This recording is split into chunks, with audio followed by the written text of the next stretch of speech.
జిల్లా తిరువూరులో నిబంధనలకు విరుద్ధంగా నడుస్తున్న మద్యం దుకాణాలను ఎమ్మెల్యే కొలగపూడి శ్రీనివాసరావు బంద్ చేయించారు. 4 మద్యం షాపులను మూసివేయించారు. ఎక్సైజ్ శాఖ అధికారులు 24 గంటల్లో బెల్ట్ షాపులను తొలగించాలని డిమాండ్ చేశారు. బెల్ట్ షాపులకు మద్యం సరఫరా చేసే దుకాణాల లైసెన్సులు రద్దు చేయాలన్నారు.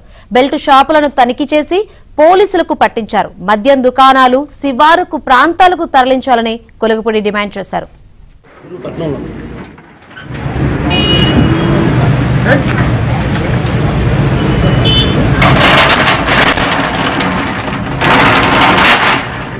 పట్టణంలో అధికారికంగా 4 మద్యం షాపులకి అనుమతి ఉంది.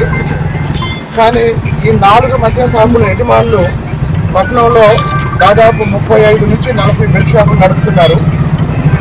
కాబట్టి తిరువూరు పట్టణంలో ఉన్న 4 మద్యం షాపుల లైసెన్స్ రద్దు చేయాలని ఇప్పటి వరకు మహిళలు ఎంతోమంది నా దగ్గరికి వచ్చి మదర్ రోడ్లో కానీ మిగతా ప్రాంతాల్లో కానీ ఇప్పుడు ఈ వైన్ షాప్ చూడండి, చుట్టుపక్కల అన్ని నివాస గృహాలు, సాధారణ కుటుంబాలు ఉండే ప్రాంతం.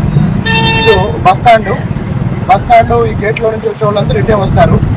ఈ వైన్ షాప్ వల్ల ఉదయం నుంచే ఈ రోడ్డు మొత్తం తాగుబోతులు కూర్చొని వచ్చేపోయే వాళ్ళకి ఇబ్బంది కలిగిస్తున్నారు. దానికి తోడు తిరువూరు పట్టణంలో ఉన్న ఈ 40 బెల్ట్ షాపుల్ని తీసేయాలంటే ఈ 4 మద్యం షాపులు ఎవరైతే ఉన్నారో ఈ 4 మద్యం షాపుల లైసెన్స్